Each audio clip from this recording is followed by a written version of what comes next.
یہ لین دین ہوا پنڈت جواہر لال نہرو میں اور ہندو مہاسبھا میں، اور آج ہمارے لاکھوں مسلمان اور کروڑوں مسلمان پنڈت جواہر لال نہرو کو سیکولرزم کا علم بردار سمجھتے ہیں۔ ہے ادب شرط منہ نہ کھلواؤ، تاریخ ہم نے پڑھی ہے، اور میں چیلنج کے ساتھ کہتا ہوں کوئی بڑے سے بڑا کانگریس کا لیڈر آ جائے، راجیو گاندھی مر گئے، راہل گاندھی آ جائیں، کوئی لیڈر آ جائے اور میرے سامنے آ کر کھل کر بات کرے اور یہ کہے کہ کانگریس سیکولر پارٹی ہے۔ کانگریس نے ہندو راشٹر انڈکلیئرڈ بنا دیا، اس کی میں سینکڑوں ادہرن دے سکتا ہوں۔ کیا بھارت کے ہر پولیس اسٹیشن میں مندر نہیں ہے؟ آپ مجھے بتاؤ، سیکولر اسٹیٹ کے پولیس اسٹیشن میں ایک دھرم استھل کے ہونے کا کیا مطلب؟ پھر وہاں مسجد کیوں نہیں ہے؟ پھر وہاں چرچ کیوں نہیں ہے؟ پھر وہاں گردوارہ کیوں نہیں ہے؟ اور چھوڑو پولیس اسٹیشن کو، کچہریوں میں، کورٹوں میں جہاں نیائے ملنے کی امید میں لوگ جاتے ہیں، جہاں کانسٹیٹیوشن کو بچانے کے لیے ہم جیسے کانسٹیٹیوشن کے قدردان جاتے ہیں، ان کچہریوں میں مندر بنا دیے گئے، ان کورٹس میں مندر بنا دیے گئے۔ اور اس سے آگے بڑھو، الیکشن کمیشن کے آفس میں جاؤ، وہاں بھی مورتی لگی ہوئی۔ یہ ہندو راشٹر انڈکلیئر تو بنایا اس پارٹی نے اور ان پارٹیوں نے جو اپنے کو سیکولر کہہ کر خاص طور پر مسلمانوں اور دوسری مائنورٹیز کو دھوکہ دے رہی ہے۔ اب وقت آیا ہے کہ اصلی چھٹائی اس دیش میں ہو، مظلوم ایک طرف ہو جائیں، ظالم ایک طرف ہو جائیں، اور پھر دو دو ہاتھ ہو جائیں۔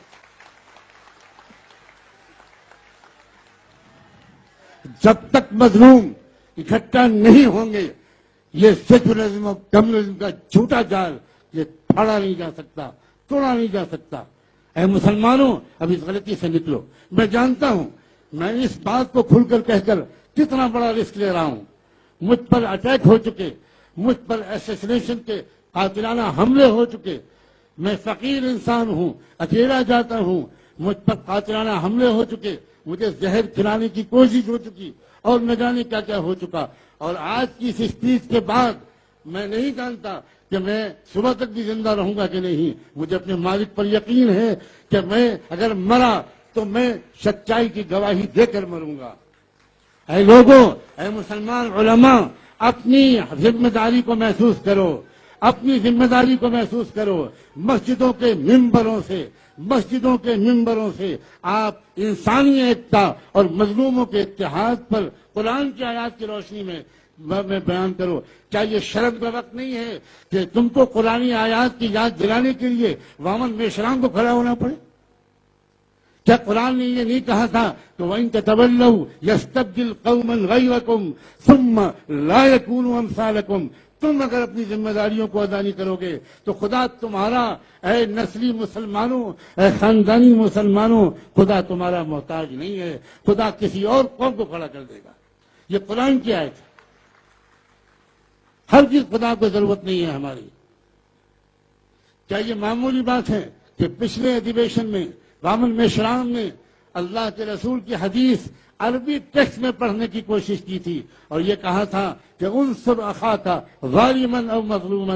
حضرت محمد صاحب نے یہ کہا کہ اپنے بھائی کی مدد کیا کرو، چاہے ظالم ہو چاہے مظلوم۔ لیکن حضرت محمد صاحب کی تربیت کا یہ اثر تھا کہ ان کے وہ شاگرد، وہ لوگ جو ان کی ہر بات کو بلا کیوں کیا کیے ہوئے مان لیتے تھے، لیکن ان کی ٹریننگ ایسی تھی کہ وہ بلائنڈ فالوور نہیں تھے۔ انہوں نے فوراً کوشچن کیا اور یہ کہا، محمد صاحب، پیغمبر صاحب، اے اللہ کے رسول، اے ہمارے آقا، اے سرور کائنات، آپ نے اب تک تو ہم کو سکھایا تھا کہ مظلوم کی مدد کیا کرو، ظالم کی مدد ہرگز مت کیا کرو۔ آج آپ کہہ رہے ہیں کہ اپنی برادری کے والے کی مدد کیا کرو، چاہے ظالم ہو چاہے مظلوم، اپنے بھائی کی مدد کیا کرو۔ یہ ہم سمجھے نہیں۔ مجھے یقین ہے کہ اللہ کے رسول خوش ہوئے ہوں گے کہ میری 15 سال کی محنت کامیاب ہو گئی اور یہ لوگ سمجھ گئے اصل میسج کو۔ اور تب آپ نے ایکسپلین کرتے ہوئے کہا، سنو، ظالم کی مدد کا مطلب یہ ہے کہ ظلم کرنے سے اس کو روکو، اور مظلوم کی مدد یہ ہے کہ اس پر ظلم مت ہونے دو۔ میں تو یہاں تک کہنے کو تیار ہوں، 2-2.5 ہزار سال سے جن مسلمانوں جن مظلوموں پر جس دیش میں لاکھوں کروڑوں انسانوں پر ظلم ہو رہا تھا، مسلمانوں کو جب اس دیش میں موقع ملا حکومت کرنے کا، تب بھی انہوں نے ان مظلوموں کی وہ مدد نہیں کی جو وہ کر سکتے تھے، اور آزادی کے بعد بھی مسلمان ان مظلوموں کی طرف دیکھ ہی نہیں رہے۔ لیکن وقت آ گیا ہے کہ اب ہم پچھلے گناہوں سے توبہ کریں، اب ہم پچھلی غلطیوں کی تلافی کریں۔ ہر شخص، ہر مسلمان کو میں ریکویسٹ کرتا ہوں کہ آپ چل کر جایا کریں جھگی جھوپڑیوں میں رہنے والے ہمارے ان بھائیوں اور بہنوں کے پاس۔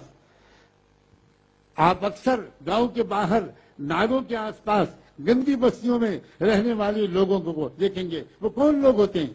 وہ اسی شیڈول کاسٹ شیڈول ٹرائب کے پاس ہوتے ہیں، اور آپ اپنی چمچماتی ہوئی کار میں اپنی بائک پر سوار ہو کر وہیں سے گزر جاتے ہیں، اور ان کی آنکھ میں کبھی آنسو آتے ہیں، کبھی ان کے دل میں غصہ آتا ہے، اور پھر وہی غصہ گجرات کے فسادات کے موقع پر RSS کی چالاک لیڈرشپ نے انہی آدی واسیوں اور انہی شیڈول کاسٹ کے لوگوں کو، مسلمانوں کو مارنے اور جلانے میں استعمال کیا۔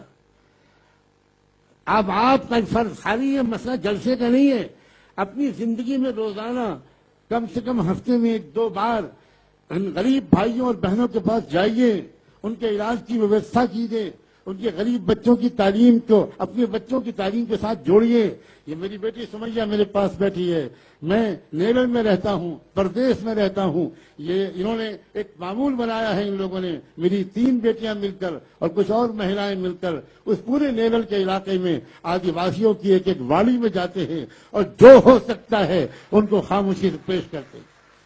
جب تک ہم اپنی پرسنل زندگی میں اور پرائیویٹ زندگی میں یہ درد بانٹنے کا کام نہیں کریں گے، تب تک یہ ساری باتیں بالکل وقتی رہیں گی۔ میں اس وقت سے یہ پیغام دینا چاہتا ہوں کہ دیش میں سیکولر اور کمیونل کی تقسیم یہ بالکل جھوٹی تقسیم ہے۔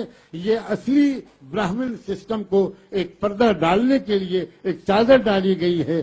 اب وامسف اور بھارت مکھی مورچے اور اس کی ویژنری لیڈرشپ اور ان جانثار جوان ساتھیوں کے اس ٹیم کے ذریعے سے یہ پردہ فاش ہو رہا ہے اور سچائی سامنے آئے گی۔ میں سمجھتا ہوں کہ مجھے اسی پر اپنی بات کو ختم کر دینا چاہیے۔